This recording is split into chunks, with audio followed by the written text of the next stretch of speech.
Hey there, everybody. Welcome back to Beacon in the Storm. I'm your host, Dr. Bradford Carlton. Today, I have a very special guest with us. I have Chairman Dave Smith, chairman of the Pima County Republican Party down in Arizona. Hey there, Dave. How's it going?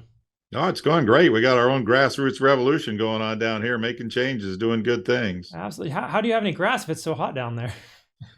Yeah, you're right. Long ago, people have done away with their grass. We're all mostly natural desert landscaping. I don't have a blade of grass in my yard. Hey, I had grass for 9 years and I had to mow it every week. So I'm honestly, I'm good with the xeriscaping personally. Exactly. I tell you what, I love xeriscaping, and it makes my life a lot easier. Just make sure the irrigation's working. That's right. Otherwise, you get a huge bill. Oh yeah, oh yeah. But Dave, why don't you go ahead and tell us a little bit about yourself, your background? How did you end up where you're at today, please? Doctor, yeah, my background, I was pre-law at the University of Arizona. And my senior year, I was running out of money and running out of patience with school. So I signed up to try out for a bunch of police agencies, ended up getting hired here, right here in Tucson, was a Tucson cop, then a state cop. Then I retired and went to the training side full time. I've been teaching nationally law enforcement officer safety since 1983 nationwide. And I had developed a humorous training series called Buck Savage, which had taken the nation pretty much by storm. No one had ever really used humor in officer safety training.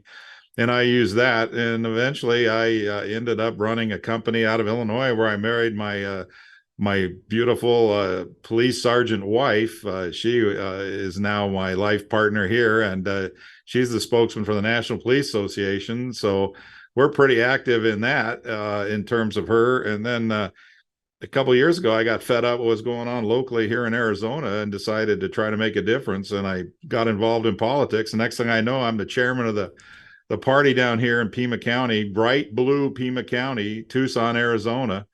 And we have a real grass fire going on down here. People are fired up. People are fed up.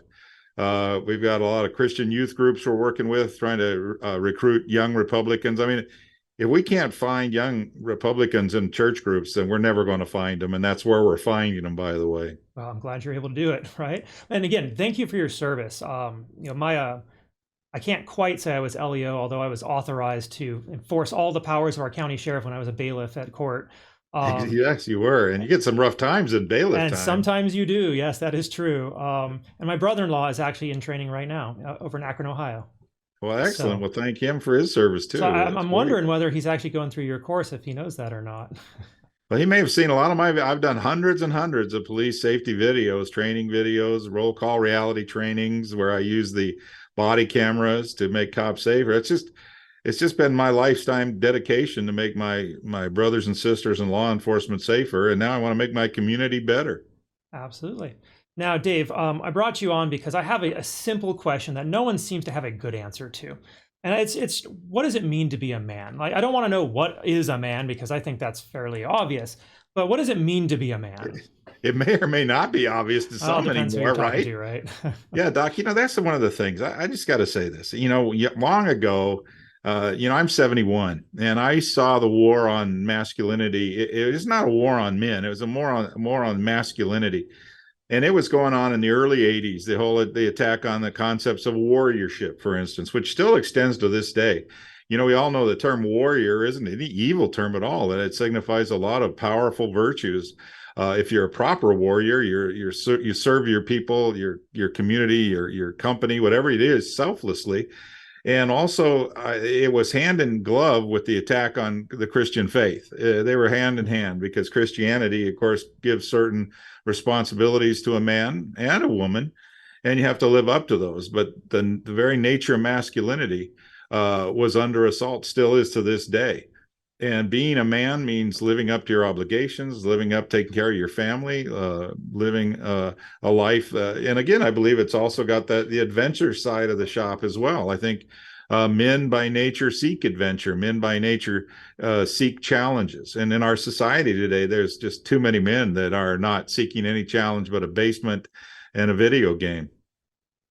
So it's actually kind of funny that you mentioned that because before we got started, I mentioned that I was doing content for the past 4 years on entrepreneurship. Specifically, I was focusing on the video game space. And my mission was to dispel the myth of the lazy, unmotivated basement dweller.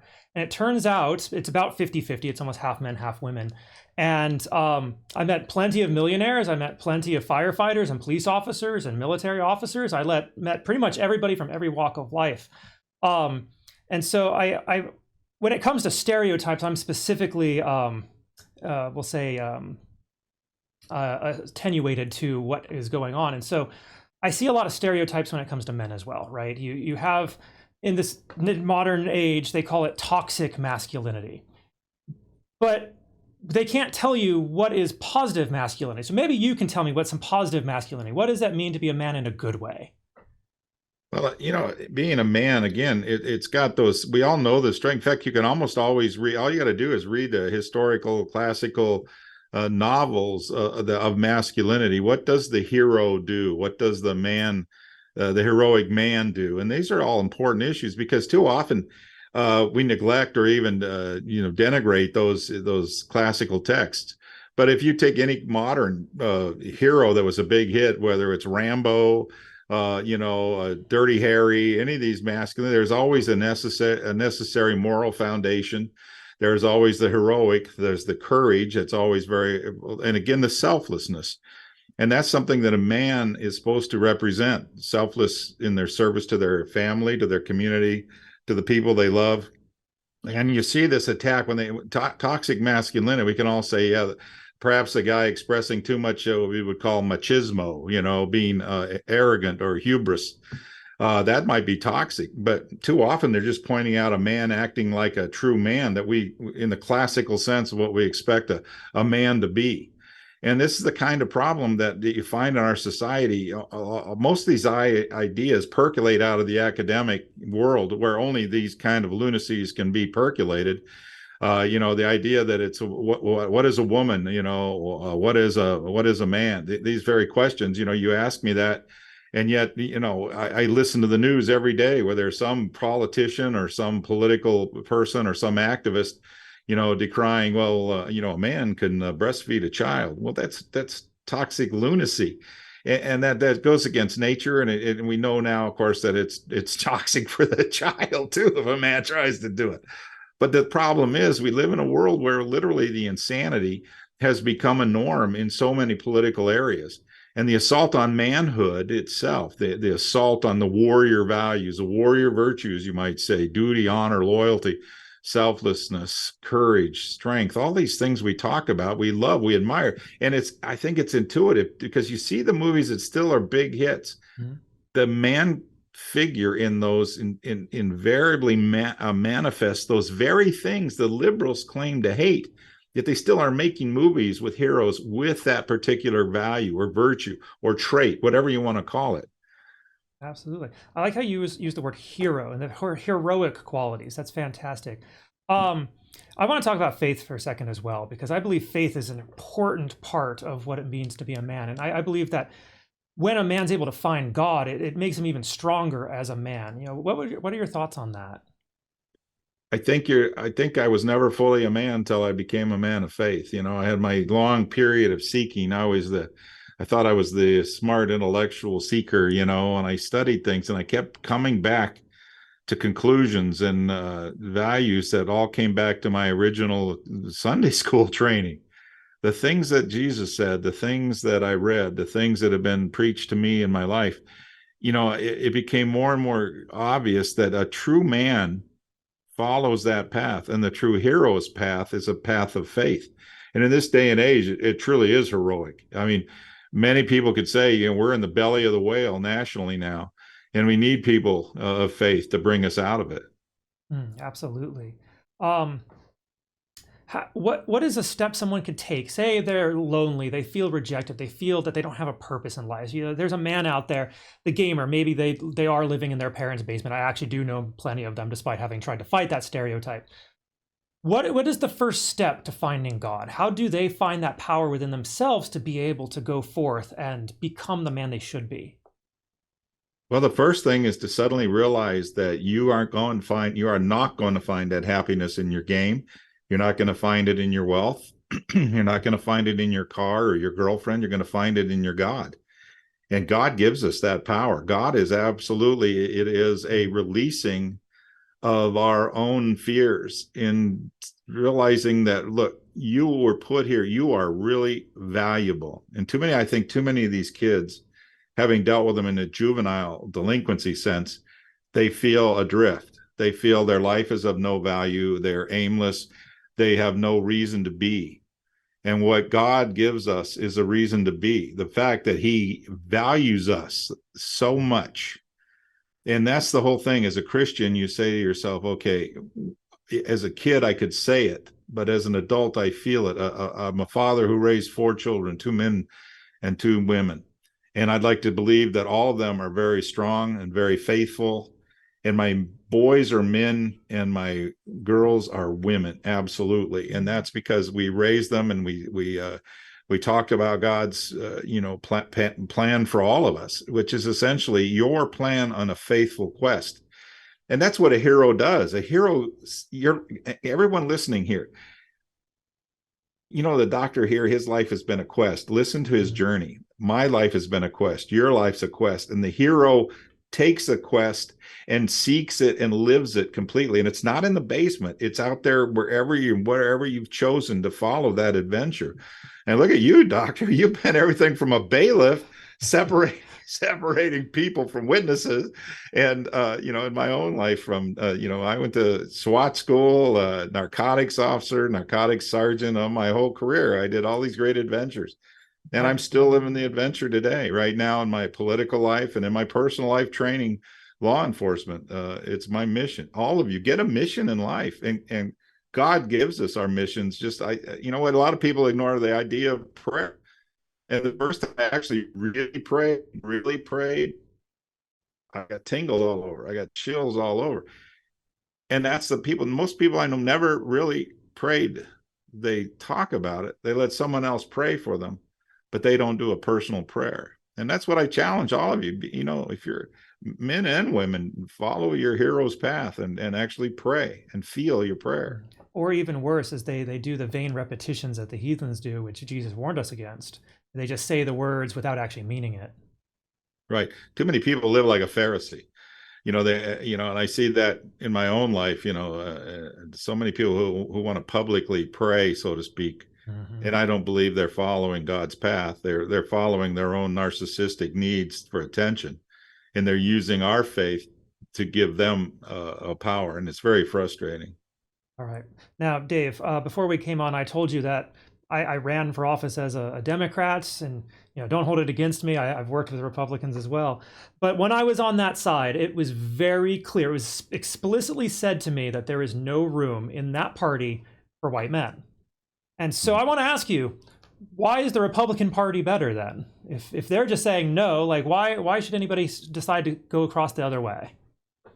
Well, what you just said tells you everything you know about the modern Democrat Party. It's about race. It's about superficial things. Mm-hmm. We don't care what your race is. We don't care what your sex is. We care what your beliefs are. And I'll accept an atheist if they want to follow a path that permits others to live their life fully. I grew up a Goldwater Republican, and that amount of government only necessary to contain civil order and let us live free lives.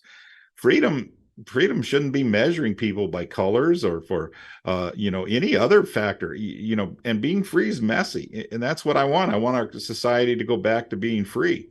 And the thing was, just think about this. I'll bet you too. When growing up, my Democrat friends were nothing like these Democrats. Many of them went into the service. I was growing up during the Vietnam War, and Democrats and Republicans alike went and fought and protected this country. I had no doubt about when we would sit around and debate issues, the Democrats were no less patriotic than the Republicans. And yet today there's this huge schism now. And I think that the average person who says they're a Democrat isn't paying attention to the Democrat Party. I'd agree with you on that. It's a lot of talking points. It's a lot of just buzzwords that they hear and they repeat, from the liberal media just over and over again. But that point you just made, that you used to be able to debate. I remember back when I was in high school and having friends who were liberals and conservatives, and we would sit there and we would talk through the issues. And my parents had friends who were liberals and conservatives, and they would talk through the issues. Something changed. And I don't know if you have the experience of age to be able to say, where it was or what happened, but what's your opinion? When did things change and get so out of order? Well, it started accelerating during the Obama administration. He really he constantly was dividing things by race. It was really bizarre because so even whether you voted for him or not, you had high hopes that here was going to be the end, the death blow to all this racial aggravation that our society felt. Instead, he just put it on steroids. Everything became a racial issue. The war on cops went full speed ahead. And that's the whole problem. I've seen this happen where just in these last few years, and then with the election of Trump in January 17, you started hearing this. Well, there's something really wrong with the Trump voters. There's something really for this. This was the really first time in my lifetime I'd ever heard a party attack the constituents of a party. You had And a we'd always Hillary. It was criticized. a basket of deplorables, right? Well, exactly. We debated ideas. We didn't attack believers, and it's carried over into literally every facet. And this is exactly what Jefferson and Adams and all were worried about. That would become factions at war with each other. They didn't even want there to be parties. Mm-hmm. When they were trying to write the Constitution. I want to talk about why conservatism, the idea of conservatism, is good, not necessarily Republicans. So maybe you can speak to that. Why is conservatism a better idea than liberalism? I'm not talking about classical liberalism, which is laissez-faire, but more this Right. modern day liberalism we have. Well, see, modern day liberalism is based on what I would consider or call the Platonistic idea, Plato's utopian dreams. Mm. When you study the philosophy or the root philosophies of political science, you always end up with the two primary philosophies, one being Aristotelian logic, Aristotle's arguments in the Republic. Plato brings out his ideas earlier. And in the Republic, if you remember, Plato, he hated democracy. And Aristotle, democracies always lead to totalitarian. That's why we're a republic. Yeah. They always want the masses. Who was it that said, tyrannical rule by thousands is still tyrannical rule. And so, Aristotle believed that, I'd rather have a bunch of common people choose our rule and be in our Senate or our establishment, and this is the thing, the debate that has always ruled. Aristotle won. Western civilization bought into a scientific approach. And throughout history, you've seen this evolving toward freedom. It's only been since about Darwin's time where the survival of the fittest kind of thing, where you began to see this Platonic or Platonism come in, where there could be a perfect dream. Remember, Plato wanted you to take everybody over 10 years old and take them out. Raise the kids he control the music, control the poetry, control the artwork, control everything in their lives, and raise these children to either be people who were ruling elites like the philosopher kings, guardians, which that's the movement that if you look at during Obama's administration, the big attack on warrior values. They attacked anybody who used the term warrior in training. I got essentially canceled on a whole bunch of contracts in that because I talk about warrior values, which are essential Western values. Or not that world, they're human values. We always revere those people that protect and defend us and serve us. But the problem was, now we end up in this very Platonistic, perfectionist, utopian dream, which comes out of that socialist dream. And the Democrats used to be, pro worker, pro, all these things, pro workers' rights, now they're about authoritarian control. They're about all these things that are not properly functional. And they always seem to take the special interest over the masses, the good of the people. And I see this constantly, even locally, this need. We've got a huge homeless problem here in Pima County in Tucson. And all we do is provide them a house. It's all this simplistic logic that, well, they're homeless because they don't have a house. No, they're homeless because they're emotionally ill. They need treatment. They're drug addicted. They have all these other problems. The symptom is the house. The problem is a much deeper root issue, and we don't address, and we haven't addressed it. And this is one of the problems with modern liberalism. It wants to address symptoms. It wants to be a special interest group, and it's forgotten all of its moral foundations, frankly. And, this is the thing. We've got to, I really believe when they lost their foundations biblically, they lost their foundations political. Absolutely. Now, the homeless issue, a stat that I'm sure you're aware of is 70% of all homeless individuals are men. And I want to go back real quick to the fact that you just mentioned that you had been canceled, you had contracts canceled on you because of your positions. I'm Yeah. finding that simply trying to speak positively about men, simply trying to, say that there are issues like the 70% that I just mentioned, I'm getting people, mostly on the left, coming and trying to cancel me for doing nothing more than trying to speak about equality. Now, I understand that the conservatives, Republicans, believe in equality just as much as liberals do, just a different type of equality. Maybe you can speak to that. Well, first off, think about this. One of our foundational beliefs is that you get to express beliefs that I find offensive, and I get to counter it with beliefs that you may find offensive. That's the messy side of freedom.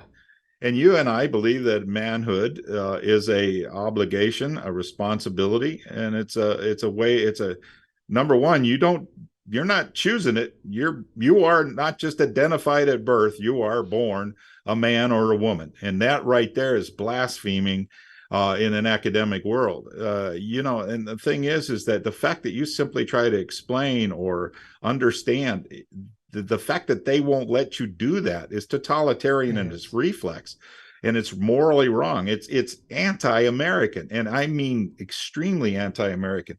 And the fact that they believe the state should reinforce that. And if you study political science, like my degree is, you'll understand once the government and private sector are hand in hand, that is the fascism of Mussolini. It really is. It's he didn't take over the means of production. He took over the administrative state, and he had a wonderful relationship with his industries, and they helped him rule their country. He even built a relationship where the church could coexist. It's only when the Nazis came in and really brought their horrible nationalism and their racism in that it really got ugly. But remember, Americans left during Mussolini's time. 150 positive articles are written about him in the United States media. So this is odd. The left has always had this endearing idea that there could be this totalitarian capability and everyone could be happy. And it's just not. Utopia means just that. No such place, right, in Greek.